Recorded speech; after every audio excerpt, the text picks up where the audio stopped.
کوئی فوجی آپریشن کامیاب نہیں ہو سکتا جب تک اس کو مکمل طور پر عوام کی، حکومت کی، پولیٹیکل پارٹیز کی سپورٹ نہ ہو۔ جب تک ریاست وہ بنیادی فیصلے نہیں کرے گی، ہم اسی طرح فائر فائٹنگ کرتے رہیں گے۔ ایک دن ایک جگہ واقعہ ہوگا، پھر 10 دن آرام سے گزریں گے، پھر واقعہ ہوگا۔ اب بنیادی فیصلوں کا وقت آ گیا ہے۔ ہم انشاءاللہ اپنا جو فرض ہوگا، زبان کا، قلم کا، جو بھی ہمارا فرض ہوگا، ہم اپنی لڑائی بھی ان کے خلاف لڑیں گے۔ اس وقت نواز شریف سے جس شخص نے سب سے زیادہ مفادات دیے ہیں اس کا نام محمود اچکزئی ہے۔ ایسے الفاظ استعمال کیے گئے جو ہماری انٹیلیجنس ایجنسیز اور سیکیورٹی ایجنسیز کے لیے تضحیک آمیز ہیں۔ ان کے مورائل کو بالکل خدا نخواستہ کمزور کرنے کی ایک عمل تھا۔ حکومت اکیلی دشمنوں سے نہیں لڑ سکتی، یہ قومی جنگ ہونی چاہیے، یہ قومی جنگ ہونی چاہیے ان دہشت گردوں کے خلاف۔ ہمارے قومی سلامتی کے ادارے سخت اقدامات کرنے کے حق بجانب ہیں۔ سرحدوں کی حفاظت کے ساتھ ساتھ سرحدوں کے اندر زندگی کو محفوظ بنانا بھی ان کی ذمہ داری ہے۔ جب سیکیورٹی ادارے آپ کے اپنی جانیں دے رہے ہوں روز، تو پھر آپ ان کے ساتھ کھڑا، کوئی غلطیاں بھی ہوں گی، کوتاہیاں بھی ہوں گی، مگر ایک مومنٹم بن گیا ہے۔ Terrorist are on the run, they are desperate کہ کچھ نہ کچھ کر دو یار، کچھ پٹاخہ ہی چلا دو، اس لیے وہ سافٹ ٹارگٹ ڈھونڈتے ہیں۔ السلام علیکم ناظرین، good evening, you watching the other side, Amelina Shigri. ناظرین، یہ ہفتہ دیکھا گیا کہ پاکستان پہ بہت بھاری رہا۔ اس ہفتے کا آغاز بہت ہی افسوسناک نوٹ پہ ہوا۔ آپ جانتے ہیں، آپ کے سامنے، نظروں کے سامنے وہ تمام امیجز تھی۔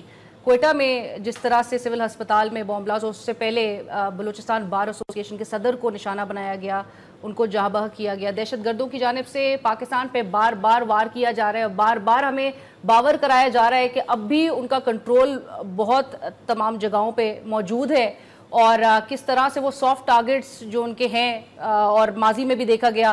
آج اس حوالے سے ہم ضرور پروگرام میں بات اٹھائیں گے، اور میرے پروگرام کا جو ایجنڈا رہے گا وہ 3 سیگمنٹس کے حوالے سے رہے گا۔ ایک میں ہم جو ڈسکس کریں گے کہ دہشت گردوں کی جو اسٹریٹجی میں ایک تبدیلی نظر آ رہی ہے، ایک شفٹ نظر آ رہا ہے ان کے فوکس پہ۔ اب وہ ہائی ویلیو ٹارگٹس نہیں، جو ہارڈ ٹارگٹس ہیں، جو گورنمنٹ، سرکاری آفیشلز اور جو ہائی پروفائل لوگ ہیں، وہ ٹارگٹس نہیں ہیں، وہ سویلینز، ہمارے معصوم شہری، ہمارے نہتے شہریوں کو نشانہ بنا رہے ہیں۔ پاسبل ریزنز کیا ہو سکتے ہیں کہ ان کی ایک جو شفٹ دیکھی گئی ہے؟ اس کے بعد جو چیلنجز، ایک آبویسلی ایک رینیوڈ سیکیورٹی چیلنج ہمارے گورنمنٹ کے لیے وہ سامنے ابھر کر آیا ہے۔ چیلنجز پہ بات ہوں گے، جو نیومرس آبسٹیکلز کریٹ کیے جا رہے ہیں اور پاکستان کو جن کا سامنا ہے۔ اور پھر تیسرے سیگمنٹ میں ہم بات کریں گے کاؤنٹر ٹیررزم اسٹریٹجی، جس پہ بہت آواز اٹھائی جا رہی ہے، اور اب سے کچھ دیر پہلے بھی چیف آف آرمی اسٹاف کی زیر صدارت GHQ میں ایک اہم اجلاس ہوا، جس میں نیپ اور ضرب عصب کے حوالے سے ریویو کرا جا رہا تھا، اور چیف آف آرمی اسٹاف کہتے ہیں دہشت گردی کے خلاف جو یہ جنگ ہے اس کو اختتام کے قریب ہے یہ جنگ، اور نیشنل ایکشن پلان ہمارے مقاصد کے حصول کا ذریعہ ہے۔ وہ کہتے ہیں ضرب عصب سے تو ہمیں کامیابی حاصل ہو رہی ہے، لیکن نیشنل ایکشن پلان پہ عمل درآمد چونکہ نہیں ہو رہا، تو اس کی وجہ سے ہم آج کو یہ سانے ہیں اور یہ انسیڈنٹس جو ہے وہ رپورٹ انفارچونیٹلی ہو رہے ہیں، اور جس کی پورے دنیا میں مذمت کی جا رہی ہے۔ میں بریفلی بتاتی چلوں کہ UN کے سیکرٹری جنرل بان کی مون نے بھی اس کی سخت الفاظ میں مذمت کی ہے، پاکستانی حکومت سے کہا ہے کہ جی میجرز، اقدامات لیے جائیں تاکہ ہمارے پاکستان کی شہریوں کا تحفظ ممکن بنایا جا سکے۔ وائٹ ہاؤس کی ترجمان کی جانب سے بھی جو مذمتی بیان تھا اور سولیڈارٹی ایکسپریس کی گئی تھی تمام وکٹمز کی فیملیز اور جو انجرڈز ہیں۔ اس سالے میں آپ جانتے ہیں 90 سے زیادہ افراد جو ہے وہ جاں بحق ہوئے ہیں، اور ساتھ ساتھ ایک بڑی تعداد ہے جو انجرڈ ہوئی ہے اس سانے میں۔ وائٹ ہاؤس کی طرف سے بھی آیا یہ بیان، سعودی عرب، ترکی، ایران، فرانس، جاپان اور چائنا، ان تمام ممالک کی جانب سے بہت افسوس کا اظہار کیا گیا ہے، بہت کہا گیا ہے کہ ان کی تمام ان ممالک کی جو عوام ہے وہ عوام کے ساتھ ایسی مشکل گھڑی میں ساتھ کھڑی ہے۔ آج ہم ساتھ ساتھ یہ بھی بات کریں گے کہ ہماری جو نیشنل ایکشن پلان ہے اس پہ عمل درآمد کتنا یقینی بنایا جائے گا، چونکہ ہم ہر سانے کے بعد اٹھ تو جاتے ہیں، لیکن national action plan per chief of army staff کہتے ہیں کہ پیش رفت نہ ہونے سے آپریشن ضرب عصب متاثر ہوا ہے، پوری قوم سیکیورٹی فورسز کے ساتھ شانہ بشانہ کھڑی ہے، اس میں کوئی شک نہیں ہے۔ پاکستان کی سرزمین سے وہ کہتے ہیں کہ دہشت گردی کی لعنت کا خاتمہ کریں گے، تمام ادارے باہمی تعاون سے شدت پسندی کا خاتمہ یقینی بنائیں، اور سوال آخر میں پھر یہ اٹھتا ہے کہ قومی کاز کو نقصان کون پہنچا رہا ہے۔ نواز شریف صاحب نے اپنے اسمبلی میں جو ان کی تقریر تھی اس میں انہوں نے ایک مائنڈ سیٹ کا ذکر کیا. آج میں پروگرام میں گفتگو اس مائنڈ سیٹ کے بھی حوالے سے کروں گی اور ساتھ ساتھ گلوبل ٹیررزم ڈیٹا بیس کے حوالے سے بھی ہم بات کریں گے. پروگرام میں آئی ایم ویری آنرڈ, ہمارے ساتھ اسٹوڈیوز میں ہمیں جوائن کرا ہے خان گل مندوخیل صاحب نے, سابق DIG ہیں اور آپ کا تعلق انٹیلیجنس بیورو سے بھی رہ چکا ہے, آپ فارمر ڈپٹی ڈائریکٹر رہ چکے ہیں فیڈرل انویسٹیگیشن ایجنسی کے, اور ہمارے ساتھ اس وقت اسٹوڈیوز میں موجود ہیں. السلام علیکم sir, thank you so much for joining us. ان کے ساتھ تشریف رکھتے ہیں بریگیڈیئر ریٹائرڈ آصف ہارون صاحب, سینئر دفاعی تجزیہ کار ہیں, اور آج ہم اسی آپریشن کے حوالے سے بات کریں گے اور ہمیں بتائیں گے بریگیڈیئر صاحب بھی کہ یہ جو ایک شفٹ دیکھا جا رہا ہے اسٹریٹجیز میں اور ہم اس کو کاؤنٹر کس طرح کر سکتے ہیں. بریگیڈیئر صاحب السلام علیکم, thank you so much for joining us. Doctor Ramesh Kumar ji, needs no introduction, رکن قومی اسمبلی ہیں, پاکستان مسلم لیگ نون کے رہنما ہیں, ہمارے ساتھ یہاں پہ اسٹوڈیوز میں تشریف رکھتے ہیں. السلام علیکم ڈاکٹر رمیش صاحب, thank you so much for joining us. Khan Gul صاحب, میں آپ سے اس گفتگو کا آغاز کرنا چاہوں گی. سر, میں نے جس طرح سے مینشن کیا کہ ایک اتنا بڑا سانحے سے پاکستان دوبارہ بالکل ہم گینز حاصل کرتے ہیں, جو ایک آپریشن ہماری فوج جو ہے وہ لڑ رہی ہے دہشت گردوں کے خلاف, ہم واپس ایک اسکوائر ون پہ چلے جاتے ہیں. آپ کو کیا لگتا ہے سر, یہ سانحہ ایک ریمائنڈر ہے دہشت گردوں کی جانب سے کہ آپ ایک سرٹن ایریا سے ان کو ایویکویٹ کرنے پہ مجبور تو کر دیتے ہیں, بٹ اگین وہ دوبارہ کچھ عرصے میں آپ ان کو ٹائم دیں, وہ دوبارہ ری ایمرج کریں گے and with full force? First of all let me thank you for having invited me. اور اس کے بعد میں یہ کہوں گا کہ دیکھیں, یہ بلوچستان کا جو ابھی کا فیز ہے, یہ ادھر سے NWFP کے اوپر اور فاٹا کے اوپر, سوات کے اوپر ادھر جو پریشر پڑا ہے آرمی کا, اس کی وجہ سے اب بھاگتے ہوئے یہ اس سائڈ پہ پہنچ گئے ہیں. چونکہ کراچی میں آلریڈی رینجرز ہیں, کوئی نہ کوئی مخبری کر کے کسی نہ کسی کو پکڑوا دے گا. اور پھر کل کے بچے کی جو آپ جس کو یوز کیا گیا ہے اس میں بلاسٹ میں, میرے پاس تو اس کی تصویر وغیرہ سب کچھ کل کسی دوست نے بھیج دی تھی, تو وہ سارا کچھ ہے. اتنا معصوم بچہ ہے, وہ ادھر ہی کیا نام ہے جہاں پہ یہ کورٹس ہیں, جہاں پہ ہاسپٹل ہے, ہاسپٹل کے اندر ایک چھوٹی سی کینٹین ہے, اس میں وہ چائے لے کے, چائنا کی چائے لے کے ادھر اور ادھر ٹیبل پہ رکھنے والا بچہ ہے. آپ اس کی تصویر دیکھیں, میرے پاس ہے, لیکن اس کو آپ دیکھیں, آپ حیرت ہوگی کہ اس بچے کو کیسے یوز کر سکتے ہیں کرمنلز.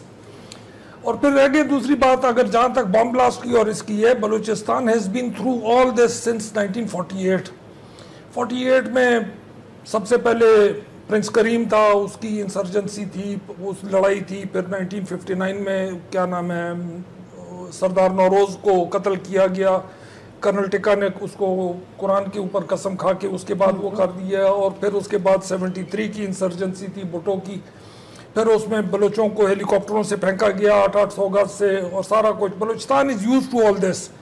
رہ گئی یہ بات یہ کہ مثال کے طور پہ فریش ویو اور فریش ویو نہ ہونا. بلوچستان کو اس وقت ٹارگٹ اس لیے بنایا جا رہا ہے چونکہ ادھر سے آرمی کا بہت زیادہ زور پڑ گیا ان کے اوپر. اب بھاگتے ہوئے یہ کوئٹہ میں جو کچھ کر سکتے ہیں, چونکہ وہاں پہ ان کو فوڈر ایزیلی ملتا ہے. میں بار بار کہتا ہوں کہ بھائی جب تک مطلب یہ ایکسٹرنل ایجنسیز کو مت بلیم کریں کسی چیز میں, موساد کو یا را کو یا خاد کو یا کسی اور کو انوالو کرنا. بھائی یہ 1973 کا آپریشن آپ سارا اٹھا کے دیکھیں, عراقی ایمبیسی میں عراق نے ویپنز بھجوائے ہوئے تھے جو پکڑے گئے تھے 73 میں. وہ کس کے لیے تھے, کس وقت کے لیے تھے؟ پھر شاہ آف ایران نے 30 ہیلی کاپٹرز بھیجے کوبرا. لیکن ہمارے وزیر داخلہ نے بھی before the preliminary investigations even begin, انہوں نے جو سٹیٹمنٹ فوری طور پہ دیا دیٹ واز کہ جی اس میں را ملوث ہے اس سانحے کے پیچھے. بریگیڈیئر صاحب, یہ چودھری نثار صاحب بھی کہتے ہیں اپنی پریس کانفرنس کے دوران, اسپیچ کے دوران بلکہ پارلیمنٹ, پہلے کے ٹائم سے وہ کمپیئر کرتے ہیں آج کا ٹائم. وہ کہتے ہیں کہ جی پہلے کچھ نہ بھی ہو رہا ہوتا تو خبر بن جاتی تھی, اور ابھی ایک آن گراؤنڈ سچویشن یہ ہے کہ کچھ ہوتا ہے تب پھر خبر بنتی ہے. سچویشن بہت امپروو کی ہے. لیکن بریگیڈیئر صاحب, کیا آپ نہیں سمجھتے کہ چودھری نثار صاحب کو یہ جاننے کی ضرورت ہے کہ پہلے کے ٹائم سے اور اب کے ٹائم سے وہ اگر ڈیتھ ٹول بھی اٹھا کے دیکھیں, اگر وہ پہلے انسیڈنٹس بہت زیادہ ہوتے تھے تو ڈیتھ ٹول کم ہوتا تھا, اب ایک انسیڈنٹ کافی ہوتا ہے, 100 کے قریب بندہ وہ مار دیتے ہیں. دیکھیے جی, جب ٹیررزم کا ایک واقعہ ہوتا ہے, اس میں ایکسپلوسو لیڈن وہیکل ہے, یا یہ سوسائڈ بامبر ہے, یا وہ ایک گروپ اٹیک ہے, کیجویلٹیز ہوتی ہیں. اب وہ کتنی کیجولٹیز ہوتی ہیں یہ ڈیپینڈ کرتا ہے کہ وہ ڈینسٹی اس وقت کیا ہے, کس جگہ پہ کیا ہے, it's a crowded market, it's a close space thing, اس کے مطابق جو ہے وہ کیجولٹیز زیادہ ہو جاتی ہیں. تو سلیکشن آف ٹارگیٹ ہے. فار ایگزامپل اگر ایک ملٹری ٹارگیٹ ہے تو وہ تو ایک گاڑی بھی وہ کر لیں تو وہ ان کے لیے ایک بڑی کامیابی ہے. تو وہ جب ہارڈ ٹارگیٹس ہیں, ہارڈ کی جب سافٹ بھی آتے ہیں تو سافٹ ٹارگیٹ اب تو ایک شفٹ دیکھا گیا, اب تو وہ سافٹ ٹارگیٹس ہی کر رہے ہیں. شفٹ جو ہے آپ یہ دیکھیے کہ ہاؤ دا تھنگ اسٹارٹیڈ. شروع میں آپ نے دیکھا ہوگا کہ فاٹا میں اسٹارٹ ہوا نا 2003 میں, تو زیادہ اس وقت کیا استعمال ہو رہا تھا, آئی ای ڈیز کا بہت زیادہ استعمال تھا. ساری کیجولٹیز جو سیکورٹی فورسز کی تھی وہ آئی ای ڈیز کے ہو رہی تھی, اور کچھ پھر سوسائڈ بامز بھی ہو رہے تھے. لیکن ٹریگر کہاں سے ہوا؟ لال مسجد کے واقعے کے بعد سے جو ہے suddenly there was an up surge of suicide bombing. جو ہے وہ پھر من میں انہوں نے ایک نئی لال مسجد بنائی, اور وہ پھر پنجاب میں جو ہے نا اس کا جو ہے نا اسپل اوور ایفیکٹ جو ہے نا آیا, اور پھر ہر جگہ پھیلا. پھر آپ نے دیکھا ہوگا 2009 میں لاہور میں گروپ اٹیک کا جو کانسیپٹ ہے وہ شروع کیا ان لوگوں نے. That was a change of strategy. ہاں جی, starting from the cricket team of Sri Lanka, پھر police training centre, police academy, 3-4 group attacks میں جو ہے ان لوگوں نے کیا. پھر اس کے بعد آپ یہ دیکھتے ہیں کہ suicide bomber backed by a group attack. ٹھیک ہے نا, پہلے سوسائڈ بم, پھر وہ لانا یہ کیا. پھر ہم نے یہ بھی ایسے دیکھا کہ جی فیونرل ہے, فیونرل کے لیے لوگ گئے, ایک انسیڈنٹ ہوا ٹیررزم کا, ادھر وہ کر لیا. تو جہاں تک یہ بلوچستان کا تعلق ہے, یہاں پر آپ نے دیکھا ہوگا کہ زیادہ تر جو ہے ٹارگٹ کلنگ جو ہے وہ ہو رہی تھی. اور یہ اس میں آپ کے ڈی ایل اے انوالو تھا, بی آر اے انوالو تھا, بی ایل ایف انوالو تھا, اور بھی چند ایک تنظیمیں لشکر بلوچ اور اس طرح کے جو ہیں وہ تھے وہ زیادہ. اور سب سے پہلے امپیکٹ کس پہ آیا تھا؟ دیٹ واز آن دا سیٹلرس. اور وہ 1 لاکھ سے زیادہ کی تعداد جو مائگریٹ کر گئی یا انٹیریئر بلوچستان سے وہ ادھر کوئٹہ میں اس طرح آ گئے. بالکل جی ہاں بالکل. بٹ رمیش کمار جی, جو محمود اچکزئی صاحب نے کہا کہ جی ایجنسیز کے جو افراد ہیں ان کو ڈسمس کر دینا چاہیے کہ وہ اگر ٹریس نہ کر سکے ٹیررسٹ کو یا جس نے بھی یہ کرایا ہے, یا مولانا فضل الرحمان جو کہ کہتے ہیں کہ such security lapses are the fault of security agencies, وہ بھی الزام لگاتے ہیں. وہ کہتے ہیں کہ اتنے اب زیادہ ہو چکے ہیں کہ اب ان کو بینیفٹ آف ڈاؤٹ جو ہے وہ نہیں ملنے کی ضرورت ہے. آپ سمجھتے ہیں کہ یہ کلیمز جو ہیں ان کی جانب سے یہ لاجیکل یا ریزنیبل ہیں؟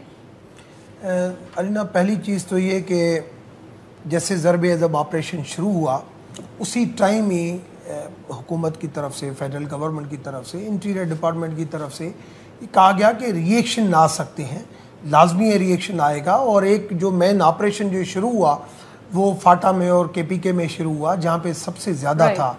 اور آپ دیکھیں کہ بلوچستان کے اندر پہلے جو انوالومنٹ رہی ہے فارن ایلیمنٹس کی, اس کے اندر ہمارے خود کے لوگ انوالو تھے, اور جس کی وجہ سے ہم نے نیشنلسٹ جو تھے اس کو گورنمنٹ دی. حقیقت میں میجارٹی میں ہم تھے, مگر ہم نے کہا کہ نیشنلسٹ آئیں اور ان کو اس قومی دھارا میں لے کے آئیں. ہم نے 2.5 سال ان کو اپنا ایک ٹائم دیا, اپنی گورنمنٹ قربان کی کہ بھائی نہیں, پی ایم ایل این کی جگہ پہ ہم ان کو دیتے ہیں, ان سے ٹاکس کریں اور جو بلوچستان کو امن کا گواہ بنائیں. سندھ کے اندر جو حالات تھے وہ بھی آپ سے چھپے ہوئے نہیں ہیں. آپ نے ابھی جو بتایا کہ کیجولٹیز جو ہے اگر پہلے کی بنسبت دیکھیں کہ فرق ہے, پہلے 6 پر ڈے کا ایوریج تھا, پہلے 6 پر ڈے, ابھی بالکل انٹینسٹی کسی ٹائم زیادہ ہو جاتی ہے, مگر پھر بھی اگر آپ ایوریج دیکھیں گے بہت کم ہے. مگر یہ بھی نہیں ہونا چاہیے. ایز اے گورنمنٹ ہم نہیں چاہیں گے کہ پاکستان کے اندر پاکستان کے ہو رہے ہیں اور بیک ٹو بیک ہو رہے ہیں, اس کے پیچھے کوئی ایکسکیوز ڈھونڈنے کی تو ضرورت نہیں ہے نا. دیکھیں پاکستان, ہم کبھی نہیں چاہیں گے کہ پاکستان اس دھرتی کے اوپر کسی بھی صوبے میں کوئی چیز ہو. آ جائیں نیشنل ایکشن پلان. سر نیشنل ایکشن پلان سے پہلے آپ مجھ سے, میں نے جو بنیادی سوال کیا تھا, انٹیلیجنس ایجنسیز کا فیلئر ہے نہیں ہے جو الزام لگایا جا رہا ہے؟ انٹیلیجنس ایجنسیز کی وجہ سے ہی ضرب عضب آپریشن کامیاب ہو رہا ہے. رائٹ, یہ جتنی انفارمیشن ہے اچکزئی صاحب کا جو بیان ہے غلط ہے, بالکل غلط ہے. خلاف کوئی کارروائی ہونی چاہیے کہ اگر آپ اپنی ایجنسیز کو انڈرمائن کیا جا رہا ہے. وہ ادارے جو اس ملک کے لیے, آپ کو پتا ہے جس ملک کے اندر جو پینیٹریشن ہوئی ہے دہشت گردوں کی, اس پینیٹریشن کو ختم کرنے کے لیے جو انٹیلیجنس ایجنسیز یار کراچی کو امن کیسے ملا ہے؟ آج کراچی کو امن دینے کے لیے یہی ISI, یہی IB, اس کی انفارمیشن تھی کن کن گھروں میں ہتھیار پڑے ہوئے ہیں, کن کن گھروں میں راکٹ لانچر پڑے ہوئے ہیں. یہ کس نے دی انفارمیشن؟ یہ KPK اور فاٹا کے اندر. ہاں, اس علاقوں میں جب ان کو تنگ کیا گیا تو انہوں نے وہاں سے ڈسپرس ہونا اور جو ایزی ٹارگٹ ڈھونڈے. تو سر اور یہ کوئی انفارمیشن اگر دی جا رہی ہے رمیش کمار جی، انفارمیشن اگر دی جا رہی ہے اس پہ بر وقت ایکشن کیوں نہیں لیا جا رہا؟ اگر بالکل ایکشن ہو رہا ہے، 4-1 کیا جا رہا ہے تو یہ ایکشن ہو رہا ہے، ایکشن ہو رہا ہے. تب یہ کے پی کے فاٹا سندھ اس کو بہت زیادہ ایکشن ہوا تب وہاں پہ. مگر کچھ لوگ جو آپریشن ضرب عضب کی بات، کچھ لوگ پہلے ڈسپرس وہاں سے ہو گئے، انہوں نے اپنی پلاننگیں بنائی، مگر وہ اب پلاننگ کے ساتھ. آپ سے ان کے تاثرات اس کوئٹہ سانحے کے حوالے سے اور مزید نیشنل ایکشن پلان کے حوالے سے، وہ کیا JUIF کا موقف کیا ہے، وہ جاننے کے لیے ہم بات کریں گے. بٹ اس سے پہلے میں چاہوں گی کوئٹہ میں جو کوئٹہ سانحے میں 2 کیمرامین، ایک آج ٹی وی کے شہزاد کیمرامین اور جو ڈان نیوز کے کیمرامین محمود، ان دونوں کو جس طرح سے وہ شہید ہوئے اپنی ڈیوٹی سر انجام دیتے ہوئے، ان کے کولیگز، ان کے رشتہ داروں سے ہمارے رپورٹر نے بات چیت کی ہے. آئیے پہلے آپ کو وہ دکھاتے ہیں. مشکل سے ہم مطلب اس کی کمی جو ہے پوری ہوگی، اور ابھی بھی ہمیں یقین نہیں آتا، حالانکہ اپنے ہاتھوں سے اسے ہم نے کیا، لیکن ابھی بھی یقین نہیں آتا کہ وہ ہم سے جدا ہو گیا. مطلب ایک دوست تھا، مطلب بھائیوں سے بڑھ کر. وہ بہت نڈر آدمی اور نڈر کیمرہ مین تھے، ہر جگہ سب سے پہلے پہنچتے تھے، بس ایکسکلوزیو کے ہر جگہ وہ کہتے تھے کہ میرا چینل سب سے آگے خبر اور فوٹیج بریک کرے. لیکن آج وہ نہیں، ہمیں بہت افسوس ہو رہا ہے اور بہت زیادہ. دونوں بہت خوبصورت کیمرہ مین تھے، بہت اچھے کیمرہ مین تھے، کافی ہنسمکھ اور یقیناً بہت تعاون کرنے والے دونوں لڑکے تھے، شہزاد اور محمود. یقیناً ان کی یادیں ہم کبھی نہیں بھلا سکتے. بلوچستان کی کریم تھی، اس کو انہوں نے ضرور نشانہ بنایا اور ایک ڈینٹ ڈالنے کی کوشش کی ہے، لیکن میں سمجھتا ہوں اس قسم کے جو واقعات سے ہمارے حوصلے پست نہیں ہوں گے. شہزاد ہو، محمود ہو، ملک عارف ہو، اس جیسے ہمارے کئی دوستوں نے شہادتیں دی ہیں. ناظرین ہم چلیں گے حافظ عبداللہ صاحب. میں آپ سے پوچھنا چاہوں گی کوئٹہ سانحہ جس میں اتنی ہم نے کیجولٹیز دیکھی، اتنے بڑی ایک تعداد میں افراد شہید ہوئے، کیا کہیں گے JUIF کی جانب سے؟ جو فضل الرحمان صاحب کا ایک جو موقف سامنے نظر آیا وہ یہ تھا کہ جی سیکیورٹی ایجنسیز کو ذمہ دار ٹھہرانا. نون لیگ کے بھی رہنما ڈاکٹر رمیش کمار جی ہمارے ساتھ یہاں پہ موجود ہیں، وہ بھی اس بات سے اگری نہیں کر رہے. سیکیورٹی ایجنسی سر اپنا کام کر رہی ہیں، کیا کہیں گے؟ بسم اللہ الرحمن الرحیم. بنیادی بات تو سب سے پہلے یہ ہے کہ کوئٹہ کا جو حادثہ ہوا، یہ پاکستان کی تاریخ میں یہ ایک ایسا حادثہ ہے جیسے کہ سن 1935 میں کوئٹہ پر زلزلہ ہوا، اور یہی اگست کے مہینے میں 6 اگست سے لے کر 9 اگست تک جاپان میں ناگاساکی اور ہیروشیما پر جو ایٹم بم حملے ہوئے، آپ اس کو اسی تناظر میں دیکھیں، اتنا بڑا حادثہ تھا. کیونکہ آپ کی علم پر حملہ ہوا، قانون پر حملہ ہوا، اور عدلیہ اور قانون یہ پاکستان کی 3-4 اہم ستونوں میں سے ایک اہم ستون ہے. اور قیامت کی علامات اور نشانات میں سے ایک یہ ہے کہ آخری زمانے میں علم کو اٹھا دیا جائے گا، اور علم آسمانوں کی طرف جب اٹھے گی تو اس کا معنی یہ ہے جو اہل علم ہے وہ نیست و نابود ہوں گے. لہٰذا یہ قیامت کی علامات میں سے ایک قیامت کا دن تھا. اور بلوچستان میں یہ جو وکلاء شہید ہوئے، اس میں وہ وکلاء شامل تھے جو ملکی اور قومی سطح پر ان کی ایک پہچان تھی. 40 سال 30 سال کے بعد وہ یہاں تک پہنچے تھے، لیکن ایک ہی 5 منٹ میں اس کو زمین بوس کر دیا گیا. اس کے ساتھ ساتھ آپ نے میڈیا کا بھی دکھایا، میڈیا بھی زد میں آیا جو پاکستان کے اہم ستونوں میں سے ایک اہم ستون ہے، اور یہ وہ ستون ہے جو انہوں نے اپنے بازو، اپنے مدد، اپنی صلاحیت کے بنیاد پر اپنے آپ کو ایک لوہا منوایا ہے پاکستان کی ریاست میں. اور ہمیشہ وہ خطرات سے ہٹ کر، مشکلات سے ہٹ کر، ہر وہ جگہ جہاں ان کو پتہ ہے کہ میری زندگی خطرے میں، لیکن وہ پہنچتے ہیں اپنی ذمہ داری ادا کرنے کے لیے. وہ بھی شہید ہوئے جیسے شہزاد اور محمود. اللہ تعالیٰ ان سب وکلاء کی مغفرت کرے. جہاں تک مولانا صاحب کی بات آپ نے کی کہ مولانا صاحب نے بات کی، دیکھیں سوالات کرنا یہ ہمارا حق ہے، یہ 20 کروڑ عوام کا بھی حق ہے. اگر ہم میڈیا پر سوال کرنے کا اجازت ہمیں نہیں ہے تو پارلیمنٹ میں سوال کرنا، تحفظات کا اظہار کرنا، شکوہ کرنا، شکایات کرنا، یہ پارلیمنٹ کا حق ہے. اور پارلیمنٹ بلڈنگ کا نام نہیں ہے، پارلیمنٹ ایک چبوترے کا نام نہیں ہے، پارلیمنٹ نام ہے پارلیمنٹرین کا۔ حافظ صاحب میں بالکل آپ کی بات سے اگری کرتی ہوں کہ اپنے تحفظات کا اظہار کرنا ہر جماعت کو یہ حق حاصل ہے، بٹ کیوں نہیں اچھا بہتر نہیں ہوتا کہ اگر آواز اٹھائی جاتی ہے آپ کی جانب سے کہ بھائی نیشنل ایکشن پلان پہ عمل درآمد کیوں نہیں ہو رہا، حکومت سے سوال کیا جاتا کہ کیوں نہیں مدرسے کے ریفارمز ہو رہے؟ میری بات سنیے، دیکھیں یہ وہاں سوالات وہاں اٹھتے ہیں جہاں ذمہ داری جس ادارے کی بنتی ہے۔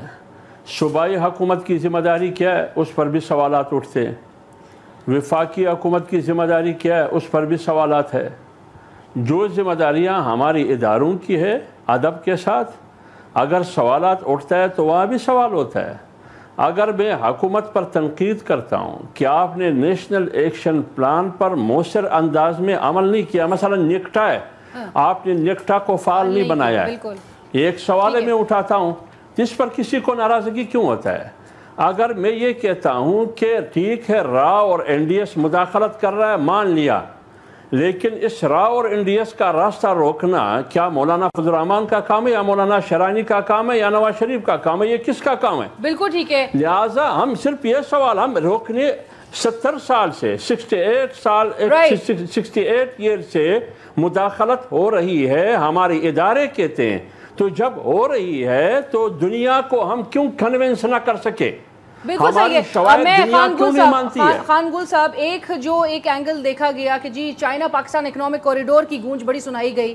could this attack be an attempt to expose your security flaws Balochistan میں اسپیشلی؟ اینڈ آپ نے چونکہ بلوچستان میں کافی ایک ٹائم گزارا ہوا ہے، آپ کی پیدائش وہاں کی ہے، تو آپ مجھے بتائیں گے کہ مطلب پہلے کے ٹائم سے لے کے، کیونکہ پہلے بھی یہ تمام چیزیں ہو رہی تھی، سی پیک کی ایگزیکیوشن کو تھریٹ آپ سمجھ رہے ہیں اور چائنیز جو وہ کانفیڈنس ہے اس کو کمزور کرنے کی کوشش کی جا رہی ہے؟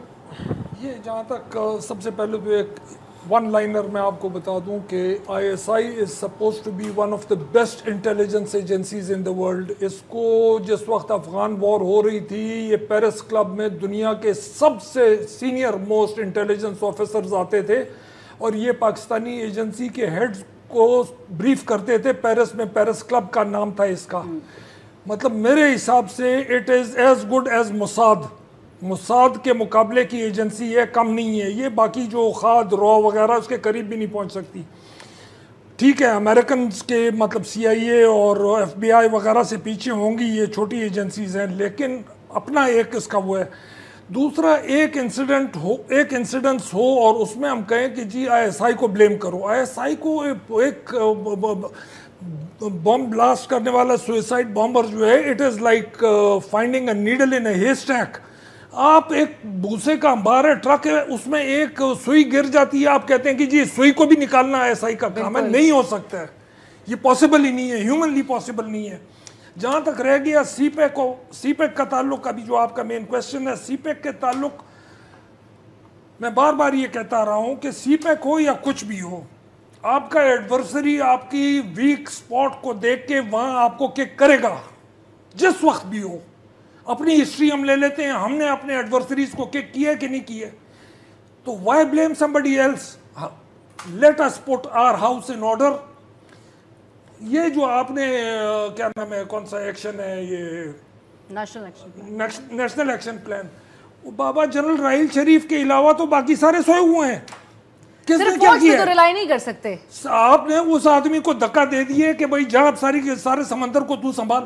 سر آپ کدھر سے کر سکتے؟ آپ سر انٹیلیجنس بیورو کا بھی حصہ رہ چکے ہیں، یہ جو انفارمیشن پاس آن کی جاتی ہے ریلیونٹ اتھارٹیز کو، اس پہ عمل درآمد ہوتا ہے۔ یہاں پہ تو یہ بھی مجبوری ہے، حالانکہ intelligence officer is not suppose to arrest somebody، لیکن یہاں پہ آپ کی مجبوری بن گئی ہے چونکہ باقی سارے ادارے آپ نے تباہ کر دیے ہیں، سارے ادارے آپ نے تباہ کر دیے ہیں۔ انٹیلیجنس ایجنسی کا جو دنیا میں رول ہے وہ یہ ہے کہ یہ صرف انفارمیشن دے گی اور اریسٹ کرنے والے پولیس یا دوسرے ہوں گے۔